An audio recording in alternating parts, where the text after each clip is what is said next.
So my dad calls me the other night, right? And if anyone's listened to the podcast, they've obviously listened to episode 6, which they shouldn't have. It's audibly bad.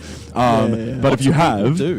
If you have listened to episode 6, then you know I had an adult circumcision. Yeah. So my dad calls me not for the first time, but he calls me a couple of nights ago, and he's driving home, and he's got his fiancée in the car beside him. And I'm driving home too. I'm driving home from the gym. And he hits me up, and the first thing he says to me, the way he opens the call is, "Hi, son, how's the new penis?" Yep. How's the new penis? So this is in front of your... This is in front of my... your future possibly stepmom, his fiance. I'm in the car with no one. I'm driving home from gym. He's driving to dinner, right? And he calls me because he's figuring I got a bit of time. He goes, "Hi, son, how's the new penis?" But he follows it up with this is like classic old man banter with how they describe things. Yep. So he goes, "Is it like a new luxury car? Have you taken it for a drive yet?" Oh my God, I remember that. Yeah. So then I'm just like, okay, well, I saw the doc the week beforehand, and he's like, "You're good to go." By the way, medically cleared 3 weeks in advance. I'm a fucking medical marvel, by the way. Yep. And I'm just like, "Yeah, Dad, I've taken it for a drive." And he goes, "Oh, you've taken it for a drive, have you?" I'm like, yes, Father, I have taken it for a drive. Was it more of a self-driving car, or were you in... There has been self-driving aspects to it. Okay, then. And I must say that it is genuinely like driving a new car. Like, it is... Dude, I've had to rework my method. Okay, so I don't want to get into the details of my first drive. Yeah. But... Yeah, let's not get into specifics. You ever are you an auto driver or manual? You drive manual. Okay, manual. Yeah. I'm an auto driver, and this is what I imagine driving manual without any manual training. Hold on. Have you literally never driven a manual? I've driven a manual once. I've told you the story about the time I bought a $1,000 car that was manual. And that's right. The junker. Yeah. That's right. Because I can't drive manual. Yeah. Dude, that was like driving my new car for the first time. And imagine I'm an auto driver. I've been used to driving autos, and then I've just been given this luxury manual car, and I don't want to get rid of it because I can't. It's attached to me. Yeah, exactly. But it's like, okay, now I need to learn how to drive manual. So I'm just clutching out every fucking time I stall it. There's some grinding. You're not too sure where that noise is coming from. There's an extra pedal. You don't know what it's for. Dude, it was weird, man. It was weird. But yes, fuck, man. But then the rest of that call, it was like classic David Dad call. It was like, "Oh, have you seen the new James Bond? Like, oh, can you believe they've casted... this female cast?" I'm like, "What are you talking about, Dad?" He's just like, no, James Bond needs to be, it's not Jane Bond. I'm like, "Wait, get with the times." Did they cast a woman as Bond? I thought they were looking at Idris Elba. What they're doing is they're possibly, this is the rumor anyway. Is that at the end, it's been confirmed. At the end, the reason that they're casting her as James Bond. She's cast as 007. It's not James Bond. James Bond. Yeah. So the idea is after the end of Spectre, which was an okay movie, didn't really like it that much. James is retired. The 007 title is now up for grabs. Yeah. Someone new comes in, takes the title off him, and then something happens because Blofeld's going to be back in this one. So obviously when he props up again, James Bond will have to come back into MI6 and, the movie will happen. But it was just like... So Daniel Craig, for all intents and purposes, is James Bond, but not 007? In this movie, yes. Yeah. Okay. He's actually retired this time, like he was trying to at the end of Casino Royale. And it's just that the 007 moniker is no longer his. Yeah. That's all it is. Yeah, 007's always been just a title within MI6. But he James happens Bond, to... has it always been the guy? Or was James Bond also a title? No. James Bond is the guy. That was the rumor of why they kept recasting people. It was like James Bond is just like a code name. But yeah, that's what I thought as well. But does that mean that's bullshit? It's all different universes. Every single James Bond they've tried to recast. How about this? It doesn't fucking matter. Yeah, it's just a sensical spy film. Yeah, exactly. Exactly. They're just like, there's multiple versions of Bond in the cinematic universe, but for all intents and purposes, they are the same person. Yeah, fair. Yeah. But yeah, my dad's a huge James Bond fan, so every time we're on the phone, my dad is as well.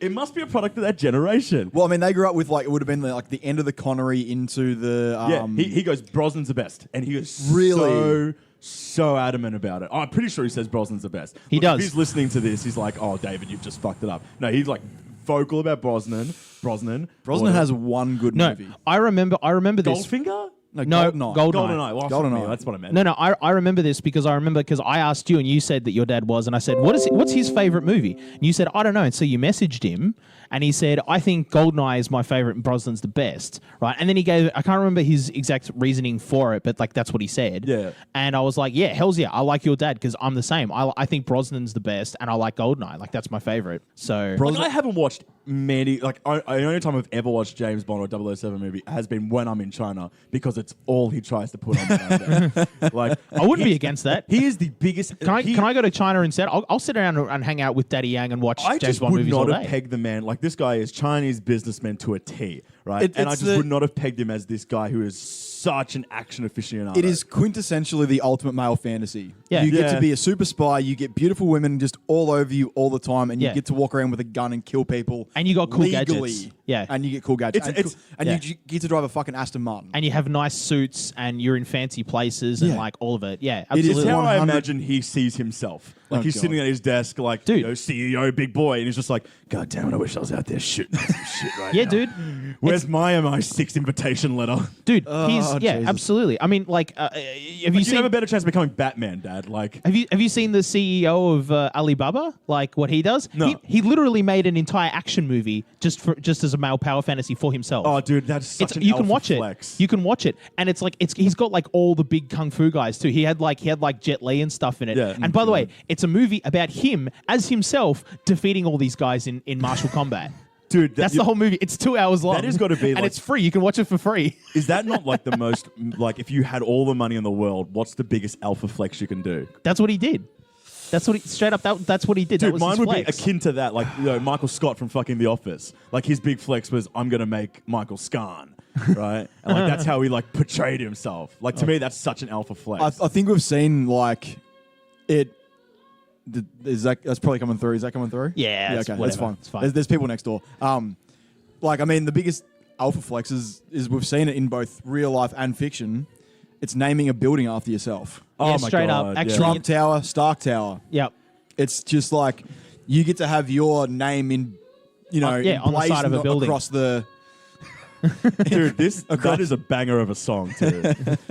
Just like completely to break kayfabe now on air. Yeah. That is an absolute bomb. Yeah. It's Yeah. like a Sarah Bareilles or whatever does like a pop version of it. Such a good song. Yeah, but yeah, having your name emblazoned across the skyline of a city is like the most alpha fucking move there is. Yeah, absolutely. It is just like, yeah, fuck you, man. This is essentially an extension of my dong. Getting back to your penis, just sticking erect right up the middle of the city, just Yep. penetrating the sky. That is it. Okay, you know what? Fucking play. Yeah, you're right. That is Yep. 100% it. No, I think you're right. Yeah.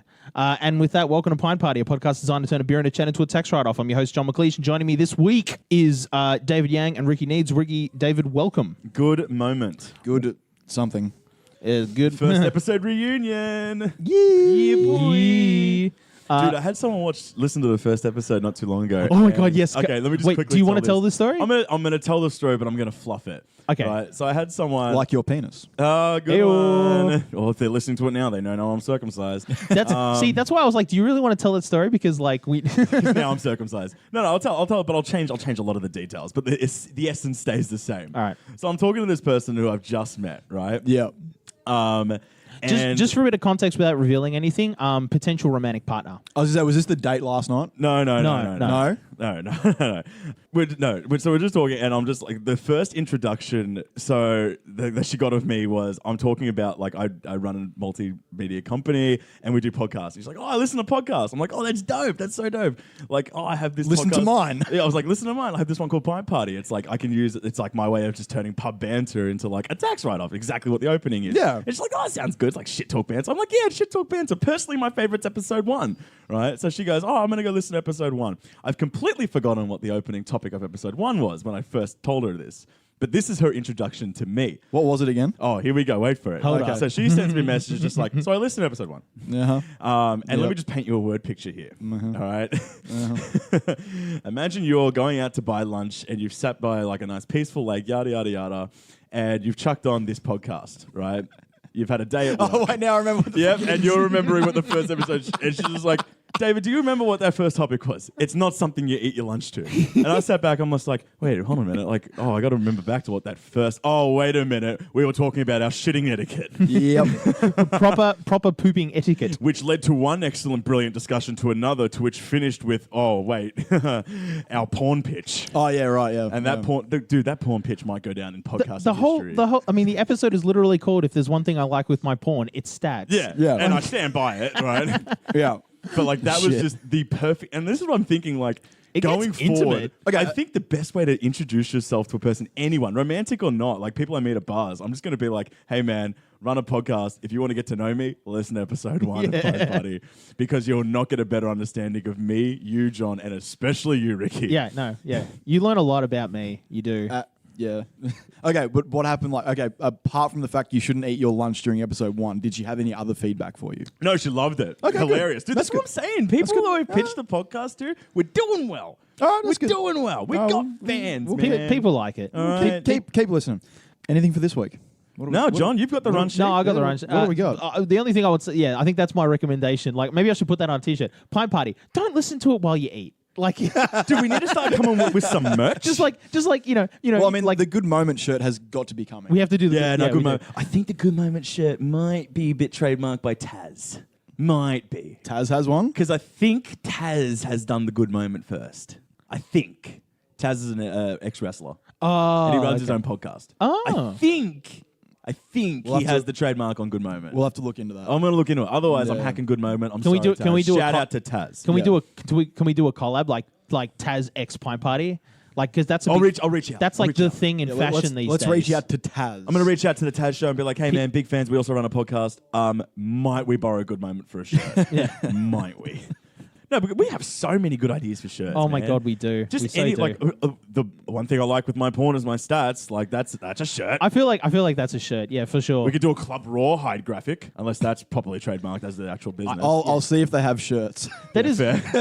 By the way, that episode is like hands down the #1 most popular episode. Like. Of every episode we've ever done. Dude, someone got back to me. Someone sent me a message the other day. They're listening. This is just going to be like the episodic summary. This is the post-mortem. podcast about the podcast. To be Podcast fair, about this the is podcast. episode 10. It's a milestone. No, well, this It- is our we might as well just rehash. It is our it's much of a muchness. milestone because we've now done 10 episodes. It's a Let's big do deal. the greatest hits. Greatest hits. No, dude, someone hit me up with a message the other day. They was just like, yo, listening to your podcast, absolutely popped when you spoke about swooping Eve from Adam. I was like, yes, thank you. That's a shirt. I was thinking about that. Would that not make Adam the first cuck? That would make Well, that would simultaneously make Adam the first cuck and also like me like the first absolute lad of history. But wouldn't that be like an absolute trip? Like you don't even have a word for it at this point. You're just like, what's going on? Because what am I? They would have been told that they're the only two people on this planet right now, Yeah. and they have to procreate. So Adam's sitting there going, "Yes, I have literally the freest of passes." Yeah. like primordial instinct is not going to get touched at all right now. And then boom, along comes this time traveling piece of shit, one of his own offspring, because obviously, if we go by that logic, those two are the start of humankind. So his own great grandson has come in and swooped Eve and has just cucked him for history. That is the goal. It's like the weirdest incest porn. It is. ever. That is some like that is some. Why hasn't Braz jumped on that? Do like a time traveling porn series where it's just like Johnny God. Sins goes back through time. yeah. Right? And it has to be Johnny Sins. He's done everything. Well, else, he pops in like the Terminator naked in the ball. Yeah. Yeah, that's it. And No, then you just do fucking and Terminator intro. then instead of killing the cop to get the clothes, he fucks the cop to get the clothes. Yep. Give me your seed. give me your clothes, your boots, and your pussy. Oh, No. You make Terminator a lady and you make Sarah Connor a dude. Simon Connor, come in me if you want to live. Oh my god.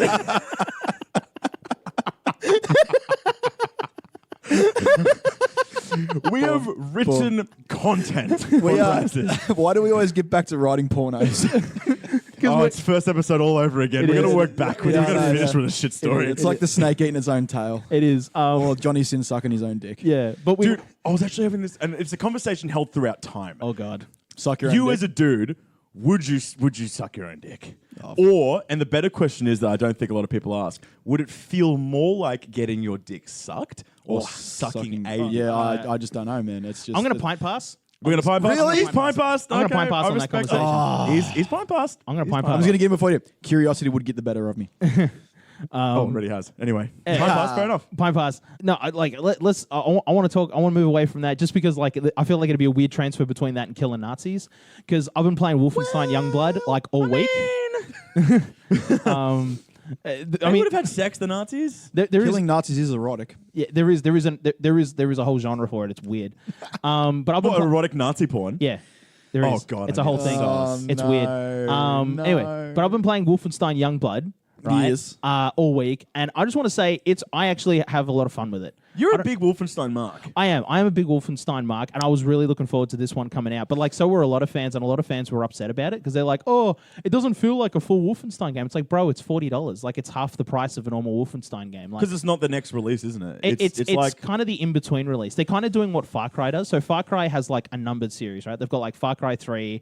And then after Far Cry 3, I think they did Far Cry Primal, and then they did... No, it was 4, then Primal. Yeah. No. But they did 3, and then they did the 80s laser... Blood Dragon. They did 3, Blood Dragon, That 4... was like a $5 expansion. It was like It was, but then it became its own standalone game as well. That's what I mean. Like, it was like... in between the two. It was barely a full video game. It was fun as hell, but it was barely a video game. That was the point, though. Like, it wasn't a full video game. Like, it was just sort of like a fun thing to tide you over until the next game. But going back to Terminator, it was voiced by Michael Biehn, Far out. who was John Connor in the first Terminator. Oh, nice. Wait, And like he voiced Terminator.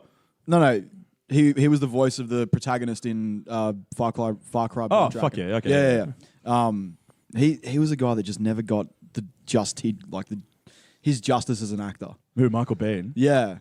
He was Hicks in Hicks or Hudson, one of the two. He was the main guy in Aliens, and then he was one of James Cameron's babies, like the guy he put in every movie. Yeah. And then he just sort of fell off the face of the earth, and I feel really bad for him because he's an awesome actor. I love him.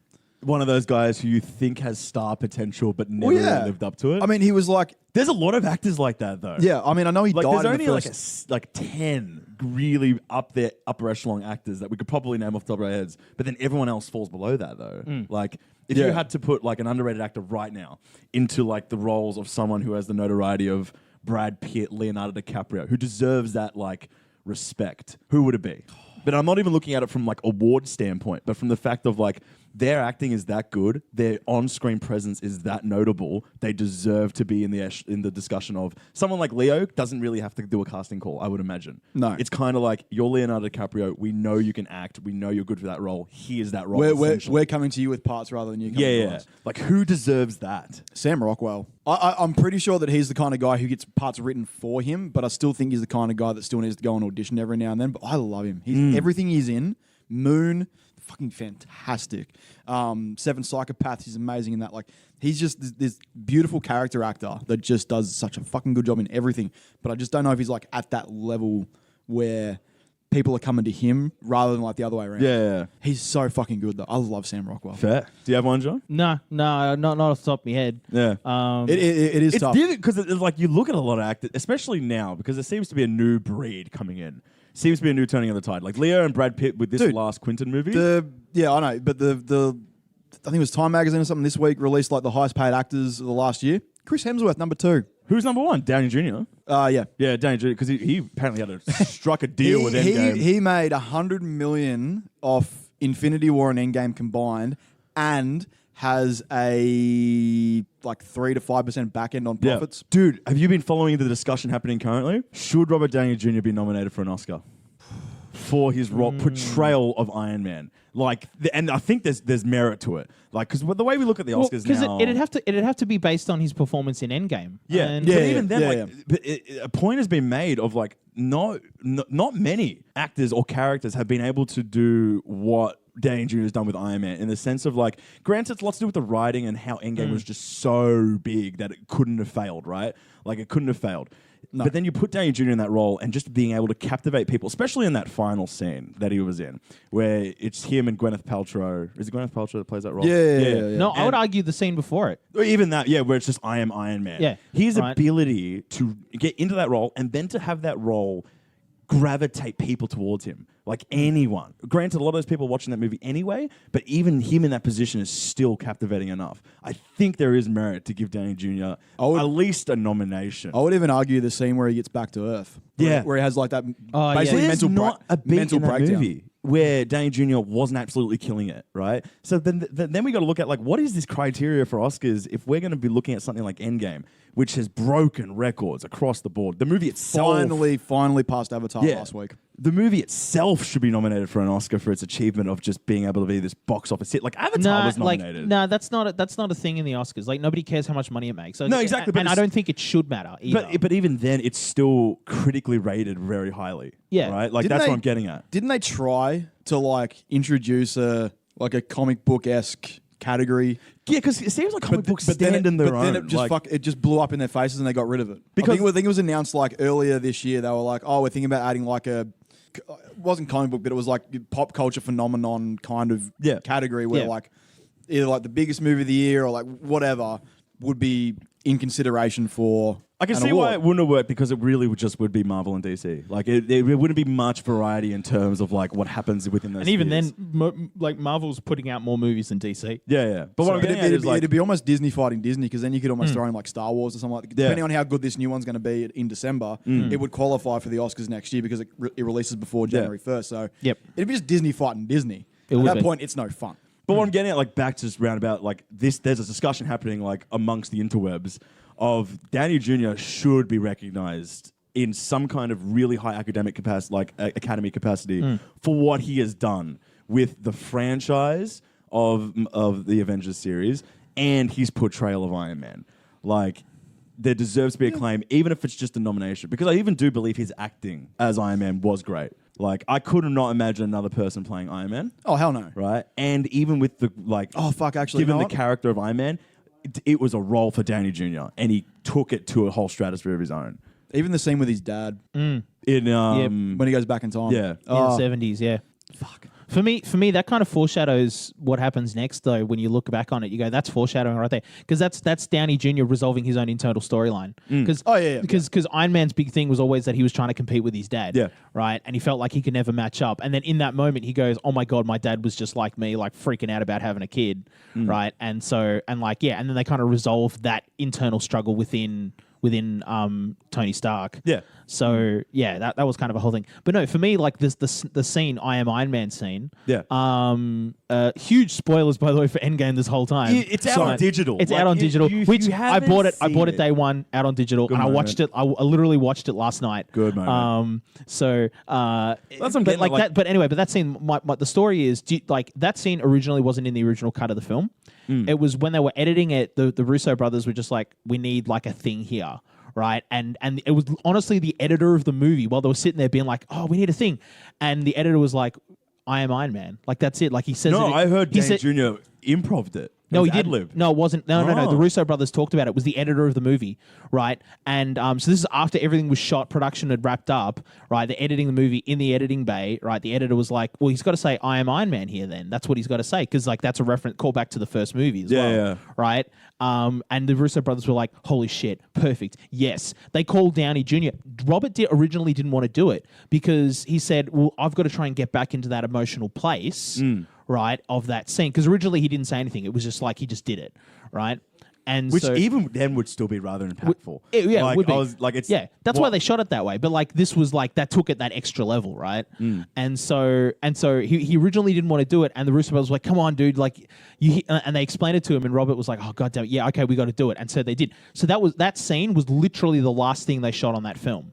Right, and the fact that they did it after production, the fact that Robert had to come back in, get back into character, get back into the emotion of that scene, just to do like a 3-second shot, right? Like that was like for me, that's kind of like demonstrating your skills as an artisan. So, are you then in the camp of on the strength of that scene? Yeah, I would then say. Like he should be nominated. He for an should. Oscar. Like that's what I'm getting at. Like just at least a nomination. But like, what? But that's what category do you cast him as? Like, is he an actor? Is he a supporting actor? No, he's main actor. Oh, he's the lead. He's the lead. It's his franchise. Okay. Right. So because you put him up as best actor. Of how the Oscars look at leads versus supportings is if the main character fits within, like they have their own narrative.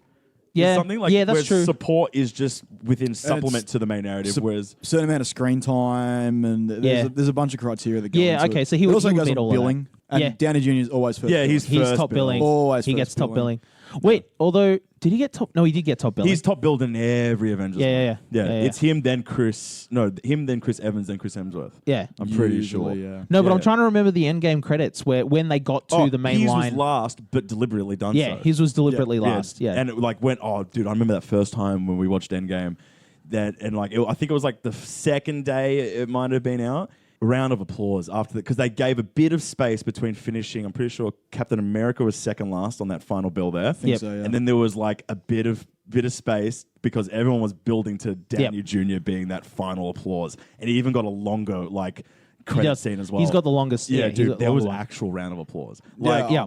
This Dude. portrayal by Downey Jr.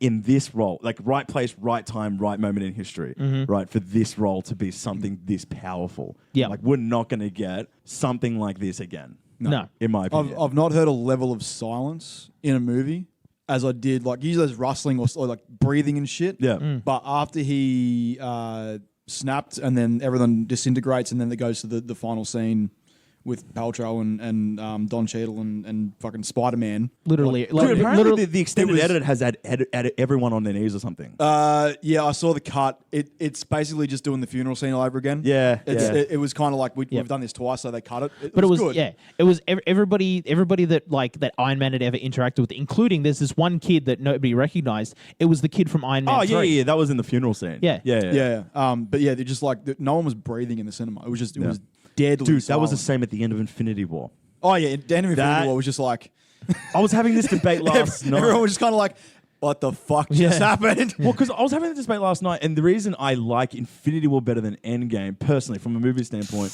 was because Endgame, to me, it very was conclusionary, right? We kind of knew it had to end in the sense that Thanos was going to lose, right? We just knew that was the narrative at that point. But which Thanos? But which Thanos? Fair enough. Yeah. But what Endgame did was something I don't think any other movie has done, or done to that degree, where it ended with one, they had this antagonist who was so polarizing and so like believable in what his goal was, where you could understand him. So he was kind of tweener in an aspect. But at the same time, he won. He won at the end. You knew it was going to be a second parter, but you didn't think it would end with that kind of cliffhanger there, where it was just like you had that sense of absolute disbelief that everything he had said he was going to do for 10 years had happened.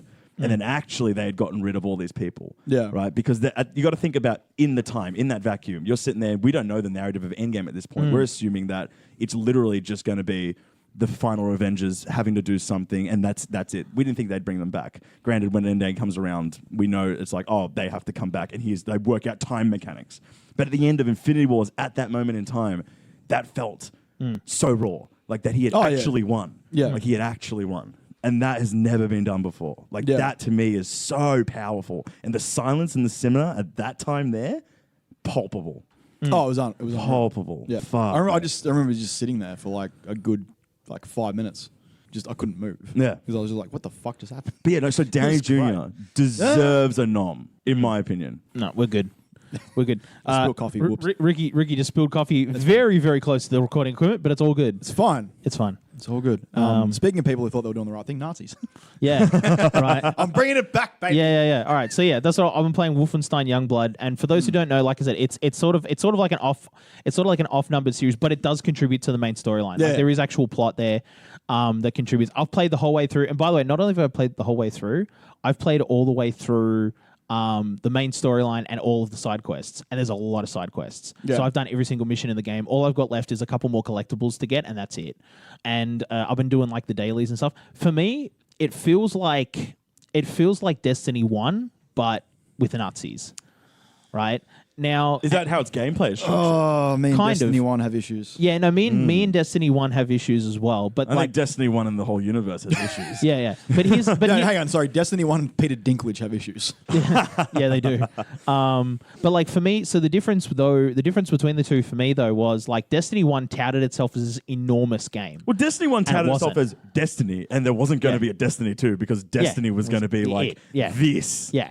It was such an easy thing to be like, yeah, you just keep adding maps. It's like Warcraft. Yeah. Yeah. Just keep adding like areas to go and explore. Yeah, but they didn't have enough area, because it was kind of an MMO, and MMOs there's an expectation of having like 100 hours worth of content off the bat, and they didn't even have that. It was like Destiny 20 hours was like, tops. here's 100 hours of grinding. Yeah, That's not fun. yeah, no. Nor was it even fun grinding. No. No, it was so fucking... And the fact they had like, 4 different maps, and you just did like different sections of the map over and over again. So once you got through like the first like 10 like raids and stuff, you're just like, I've done this before. Not even from a content standpoint. I think it lost a lot of its luster because it touted itself as being this big console MMO. Yeah. Which was something like, you're looking at that going, okay, granted, console, great. MMO, great. Put them together, undone before. And have Bungie at the helm. Yeah. So I had so much hope. You did. Yeah. You did. But I think I don't actually know whether or not it was based on the fact that it didn't get enough audience to supplement, because if you're playing that game by yourself, it is hard, right? It's a grind and a half just to do it yourself solo-y. I remember you going do to the- need other people. I remember going on the midnight launch and there being shit tons of people at my EB games. Yep. And like everyone's like, yeah, now we'll go home on live, hook me up, we'll play and shit. I bought it day one. In fact, I bought the special edition with the 2 And- expansion packs. I did as well. And like maybe 2 weeks later, Yeah. the servers were They had half server as full. issues. Yeah, Yeah, and that, just like, like there wasn't like I've got friends now that are still playing like Destiny 2 and grinding, but apparently Destiny 2 is a massive improvement. But Yeah, like, that's what you It did well, is, apparently. but like the way I was playing it, which is I just play on my own. Like once you get through the main storyline, there's kind of nothing to do. Exactly. Exactly. Right. No. And I don't mind doing the strikes, which are like small, which are kind of like dungeons compared as opposed to raids. And then Yeah. there are actual raids. The problem is that the raids look like a heck of a lot of fun, and I wouldn't mind solo queuing for a raid, honestly. But for some strange reason, Bungie's got it in its head where it's sort of like, no, it won't be as much fun unless you know the people. It's like, motherfucker, don't tell me how to have fun with my fucking isn't video that the game. beauty of the MMO though? Is like you do go into solo raids, or you essentially go into the game itself yourself. And you meet people that way. Yeah, exactly. Either you join a clan, That's what or but- you go into a exactly. dungeon, you But that's what banter. Yeah. solo queuing gives you. Solo queuing, you can like meet people that Yeah. way and interact with Maybe people. not a raid, because there is something to be. Because I'm just coming from like a World of Warcraft perspective. I Yeah. wouldn't go solo queue in a raid because there's not just from the social aspect of it, but the fact that they need to have a team game plan beforehand. Because most raids require you to do certain mechanics. You can't just go on Leroy Jenkins. That Yeah, bitch. like very like that's the odd exception. So, to here's everything. the thing, though, right? Fucking Final Leroy Fantasy Jenkins is brilliant. 14. Final Fantasy 14 allows you to do that, right? Allows you to solo queue for raids, right? They call them alliance raids or something. Anyway, and they're big, like 20-player raids, right? And I just solo queue for them, and you can jump into them in 5 minutes because everybody does it. Everybody grinds them out. Yeah. And like, yeah, for the most, and even then you're split into 3 teams. So it's 3 teams of 8, right? That do it. So it's a 24-man raid. And like I went in first time and I just said, hi, first time doing this. And everybody was like, yeah, sweet, cool. Just like follow your team and they'll tell you what to do. And I went, dope. And at every section where there was a mechanic, they said, okay, you do this, you do that, you do this, you do that. And I'm like, sweet.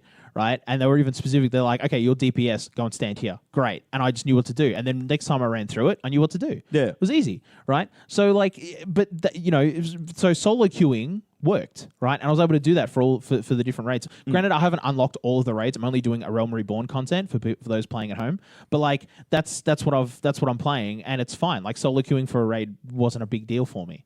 And that's what I'm saying about like with Destiny, solo queuing for the raid wouldn't be a big deal. Like I went and joined a clan and did the very first raid, the something of glass, the Temple of Glass, I think it was called. Yeah, whatever. Yeah.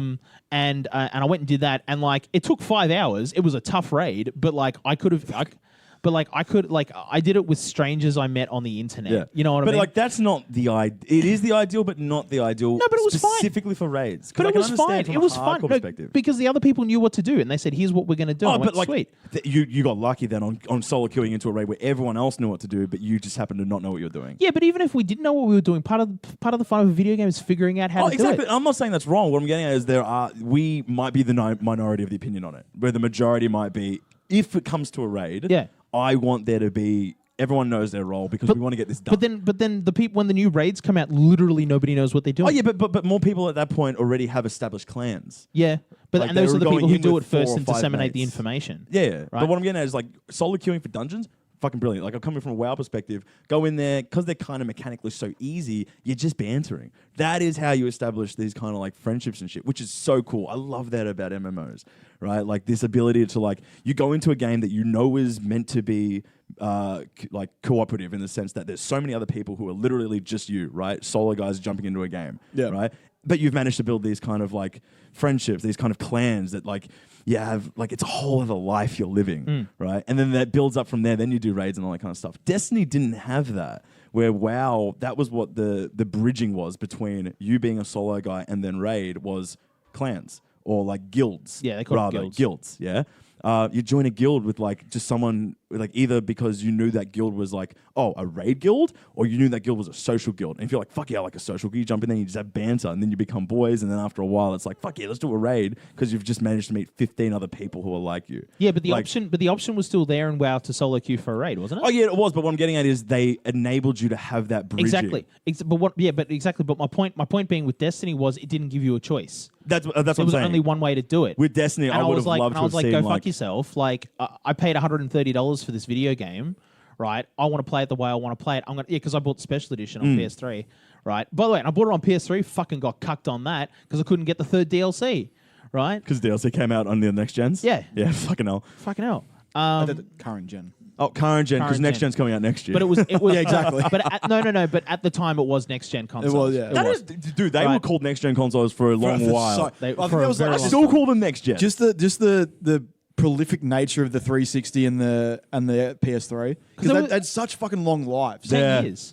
Like, yeah, because like what the Xbox One was 2001 to 2006 or 7. Yeah, the first renditions didn't have much time. It was like, and then the PS2 was roughly that same time period. And then the Xbox 360 was like, 2006, 7 through till what 13. Yeah. 14. Yeah. They're still supporting it now. I love how there's a genuine with every generation there's a back and forth, right? So when the first ones came out, it was PS1 beat Xbox, then 360 beat PS3. It was PS1 versus the Nintendo 64. Yeah. Oh yeah, true. And then it was PS2 v Xbox. No, PS2. Oh, PS2 versus Xbox. 360 beat the PS3. PS4 is beaten Xbox One. Oh yeah, 100%. Yeah. It's about to pass 100 million. No, it has passed 100 million. 100 million units sold. Yeah. Fucking hell. Now we've got apparently the next gen's coming out next year with new Xbox, new PlayStation. Every indication at this stage is that Xbox will probably take this generation. Yeah, that's what I'm saying, because PS4 just took the last one. Depending on like how they present it, and this time they're very much like their E3 thing was just like, yep, games. It wasn't fucking, you can snap NFL TV, which was a fucking mistake. Like, I got where they were coming from with that. I hated how they pitched the Xbox One. It was fucking terrible. And like the PS4 came out, and like Sony came out and just said, here's the PS4. It's real fucking powerful. You can play games, and that's it. There you go. Take it. It's like all the stuff now, like, you know, having Netflix and having fucking like all these other things you can do with your home console. It's just assumed knowledge now. Yeah. You should know that you can put Netflix or Stan or, you know, NBA League Pass or like all that sort of stuff on your Xbox because it's just a computer. Well, even now, the Switch has had to move into that market. But they've had to bring YouTube onto it because people are just like... They did that on the Wii. No, but when they released the Switch initially, it was just games. It didn't have any of that like Twitch or YouTube support. But because of that, concept of new console, new powerful generation we exist in, must have Twitch and YouTube. People are like, portable YouTube and Twitch? Fuck yeah. Yeah, but that's the thing, like that is inherent on you having either Wi-Fi wherever you go or like a little, or like a hotspot in your phone. Yeah. Like the Switch is essentially just a fucking...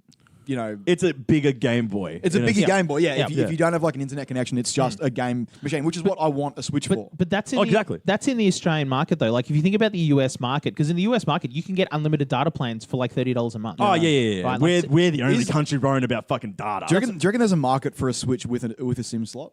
I reckon there is. For online on the go gameplay. Yes. I reckon probably they probably even thought of it too. Yeah. I reckon. You know what? Because they got that new Switch coming out, the smaller one that's got the Joy-Cons like hard attached to it. Yeah. I reckon that would have a SIM card slot because that is 100% portable. They didn't announce anything about it, but they've announced that it's different. You've got to think they've thought of that. Interesting. I like to believe because like they are we're moving a lot of more online games onto the Switch now. Yeah. Especially like with the like Tetris 99 was huge. Yeah. If you didn't have a Wi-Fi connection, imagine like you're sitting sitting out on a train and you want to fucking churn some of that out. Yeah. Like, obviously, you can have your phone on you, and I guess they assume everyone has a phone in hotspots. I think that's just what the market ended up doing. Instead of getting a dedicated SIM card for a console, they just hotspot their phone. You just assume, which is fair. Which has the unlimited data plan anyway. I hate hotspotting.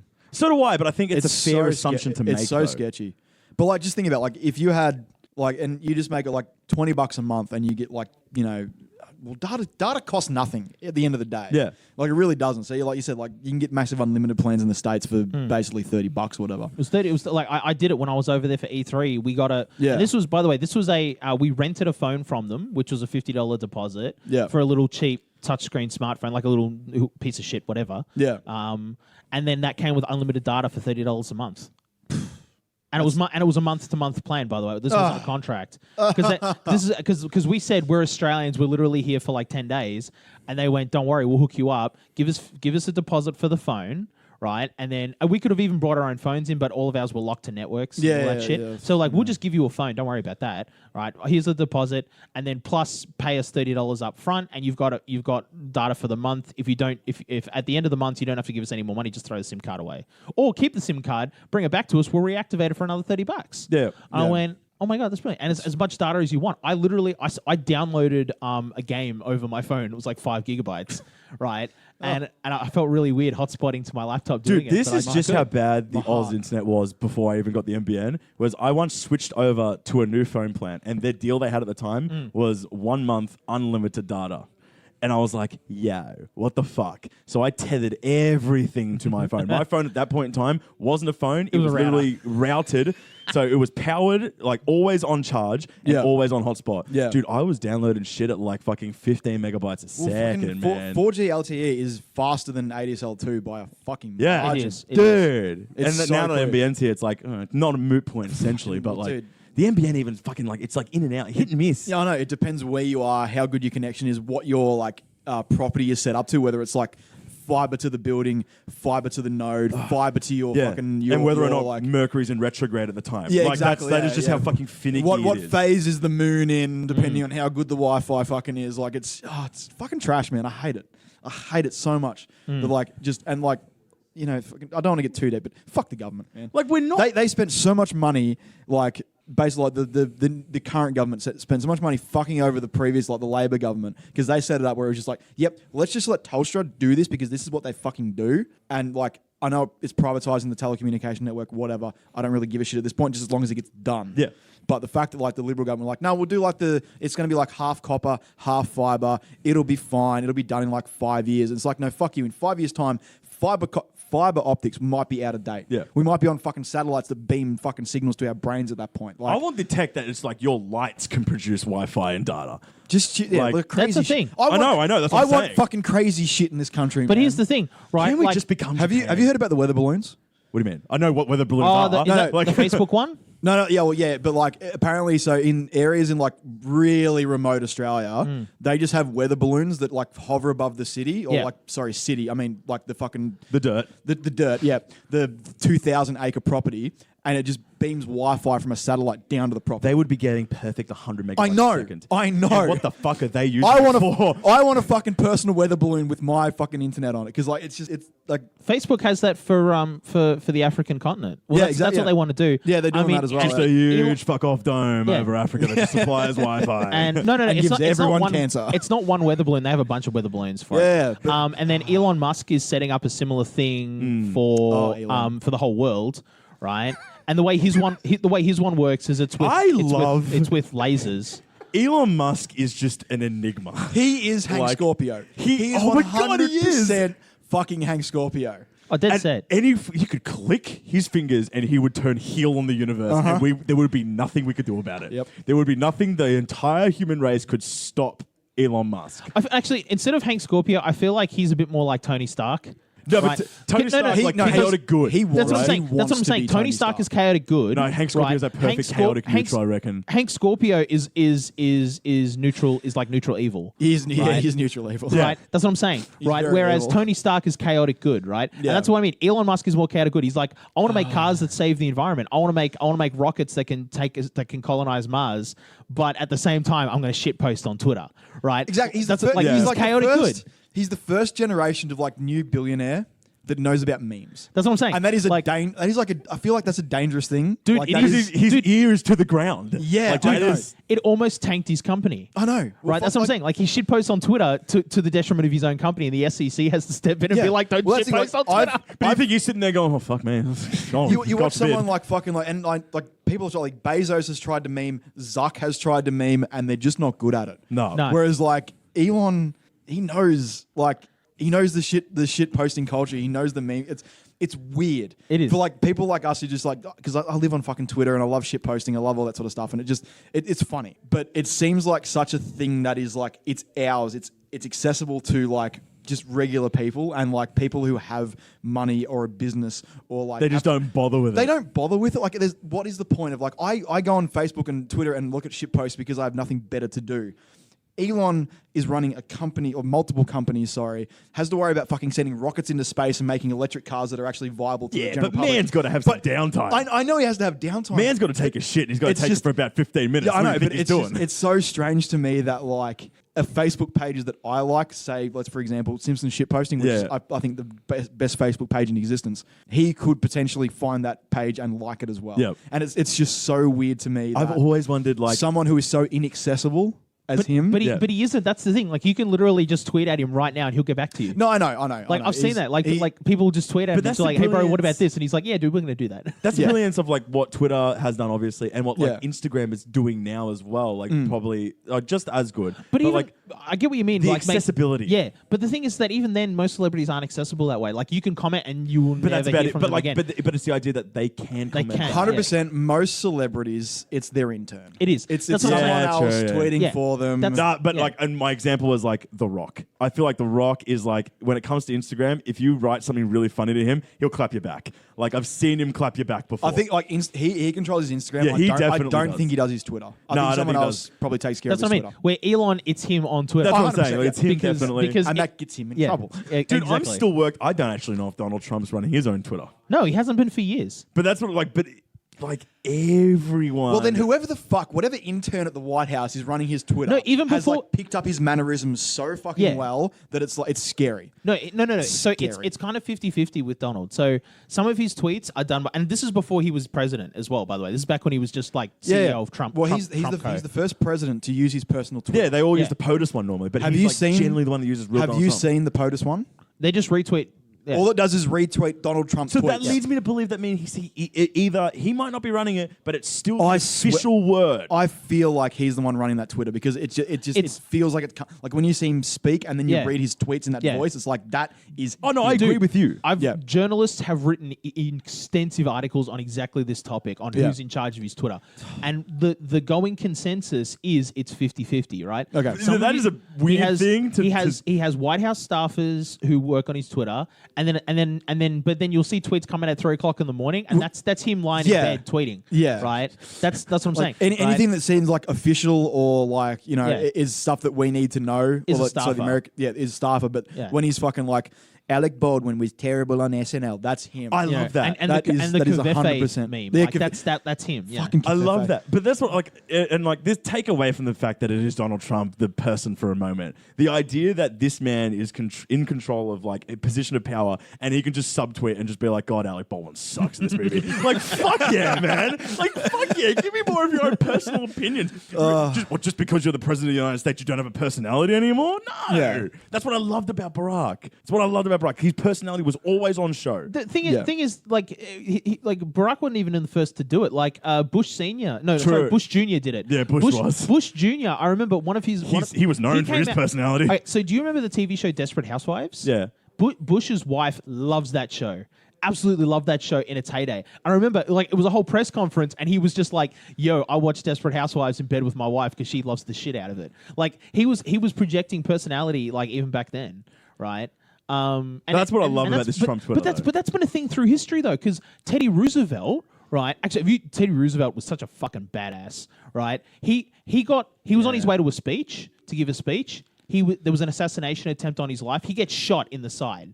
He's got a bullet hole. He's got blood coming out of him. And he's just chilling. He's just chilling, and he goes up on stage, right, with a bullet hole in him, right, and says, "Hey, listen, guys, I'm sorry if I'm not 100% today. I just got shot. Like, let's be chill." And then gives a 2-hour speech They don't make men like that no more. And then gets off stage and goes and gets treated. They don't make them like that no more. Right? He was a badass. Teddy Roosevelt was like the badass of badasses. Was he the one that used to kill bears and shit? Yeah. He's a BAMF, right? Yeah. Badass Motherfucker. Right. But that's what I'm saying. But like, even he was injecting personality like into his stuff. Well, that's what I'm saying. We haven't got like leaders of that caliber anymore. And we were discussing a couple of podcasts ago with Bob Hawke.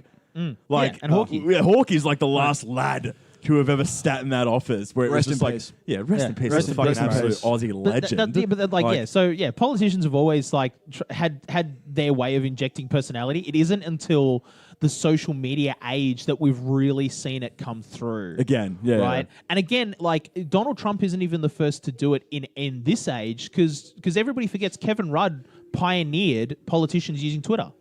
He pioneered it. Yeah, seriously, he set the trend for politicians all over the world. Kevin 07 was huge. It was That was a hashtag. That was a big hashtag. And it was him on Twitter tweeting as well. Kevin 07, baby. That was what I'm saying. Like and people go, oh, but he didn't do it that well. Yeah, he didn't do it that well, but he was the first to do it and prove that it was a successful method of getting elected, right? And you don't think that American politicians were looking at that going, shit, we should do that. Yeah. And that's why next election cycle, right, in America, right, everybody was on Twitter. Yeah. It's going to get real. I've actually been following the because they're doing the Democratic debates at the moment. Yeah. And there's like 40 people running for the Democratic spot. 22. 22? Did Hillary re-up?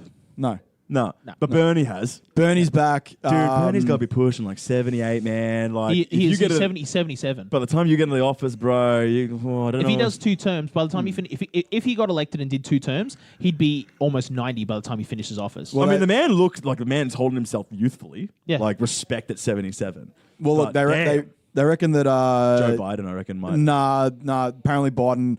He came out at the last Democratic debate and said, "Take it easy on me." Yep. Everyone's just like, "Fuck no, mate." Yep. You've been here before. You've been to the dance. You should know by now. Him on paper, Joe Biden would be the good candidate. Him on paper. If you look a little bit deeper than the paper, it's not good stuff. Yep. Yeah. Or he's people were saying he should run as a Republican instead of a Democrat based on some of his beliefs and like where he leans in certain directions. But they reckon Elizabeth Warren is like the front runner right now. Yeah, it's Michelle Obama put her her name and in? Bernie. Well, they reckon Neck and neck. if one of them gets nominated, they'll nominate the other one as VP, which would make a heap of sense. Yeah. But yeah, it's really interesting, like the Democratic, because all of them are on the like pretty much every single one of them except for like Elizabeth Warren and Bernie are running under the platform of I'm not Trump. Yeah. That's it. Yeah. That seems to be their entire fucking platform. Yeah. Just like, I ain't him. I ain't bad orange man. Yeah. I'm going to do stuff differently. But then, like, the people that are actually making an impact are being like, no, fuck that noise. Who cares? We'll worry about that when it actually gets to the fucking Democrat versus Republican. views. Right now, we as Democrats need to, like, band together and be like, what are our fucking, like, talking points going into this election Yeah, like as a whole? what are we actually Do gonna you think fucking it's do? like a foregone conclusion that Trump just does one term? I think No. I think it's- Statistically speaking, if you get elected, you're more likely to get elected for a second that's term. what I thought as well. I am after 2016. I'm willing to believe, man. I'm willing to believe anything is fucking possible anything at can this happen point. in America because, now. like, I remember waking up. It was the morning after. This is like going into a little bit of wrestling talk. It was the morning after. I think it would have been Survivor Series because it's in November. Yeah.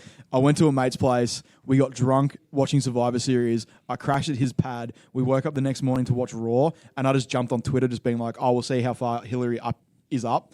And instead of watching Raw, we switched it over to the fucking count because the count was way more interesting than fucking Raw that morning because like it was that close.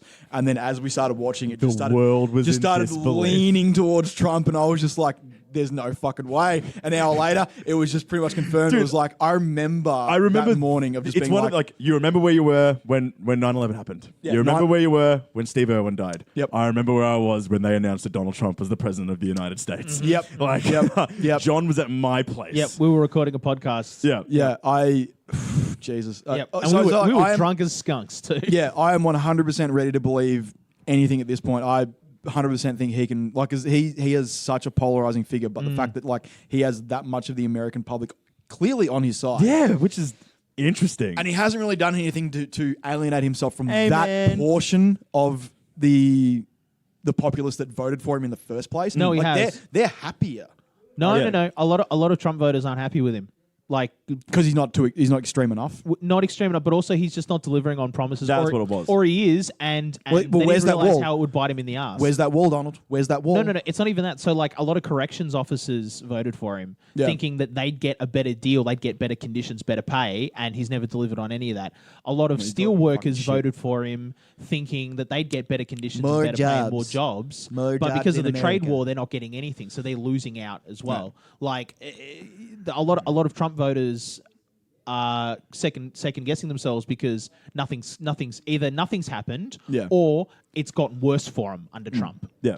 Well, the thing is, he's doing a good job of blaming everyone else. Yeah, he is. He's doing a really good job of blaming everyone else. And so, like, Hey, man, he went to North Korea. That's pretty cool.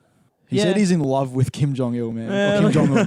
That is. He's the first American president to cross into their territory. I mean, not something we can't say it's not cool. Yeah, no, like the one thing I will defend him on is when everybody was like, "Oh no, he shouldn't have a meeting with him. He shouldn't elevate Kim Jong Un to his level." And I'm like, no, dude, that's the path to peace, bro. Yeah. You got to talk to whether the it people. starts with him or someone else. You got to sit down and hash this shit out, right? I'd rather that they sat down and had a meeting and talked than pulled their guns. Yeah. Right? That's the path to peace. Is Yeah, you got to 100%. talk it out.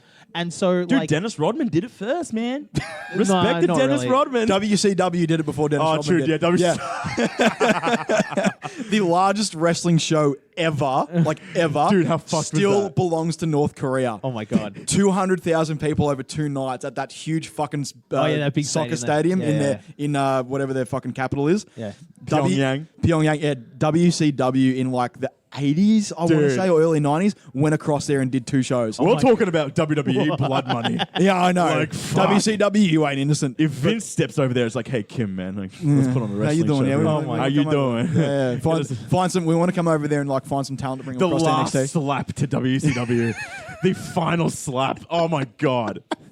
Oh my God. Fucking hell! But yeah, did either of you read like the thing that they both signed after that first meeting? I looked at it. I saw The little agreement or whatever it was. I saw a photograph of like the final page when they when Donald held it up and he does that thing where he shows off the signature. Get my Right? signature. And like that. didn't realize that everybody had ultra high definition cameras, so you could like see what kind of ink was on the pen. Yeah, Right. And that was being disseminated before it was all public knowledge what was in the agreement. Yeah, it basically said at some point in the future, maybe possibly he will think about disarming the nukes. It was like it was just like a fucking paper promise. It was nothing. Yeah, it was nothing. Yeah. But like that, I don't want to get into the details of it. But just like the fact that there was a conversation had is. I was for that. I was for them having a conversation. Yeah. And I knew that, Un was going to use it in his own propaganda machine, but that's the trade-off. Like, for me, it's sort of like, but if we can get closer to peace, like, through that, then that's the price you pay. Is of course he's going to use it as some propaganda. Okay, fine, whatever. Who cares? Let's talk. He's such a little weirdo. Little Kimmy in naughty Korea. Oh, Anyway, man. with that, we'll wrap it up here. I want to thank my guests David Yang and Ricki Needs for joining me today. Yeet. Yeet, indeed. If you like this episode, please tell a friend about it. Tell your mates. Tell your Tinder dates. David. Tell your mates and tell your Tinder dates. And with that, this has been Pint Party. Cheers. Cheers.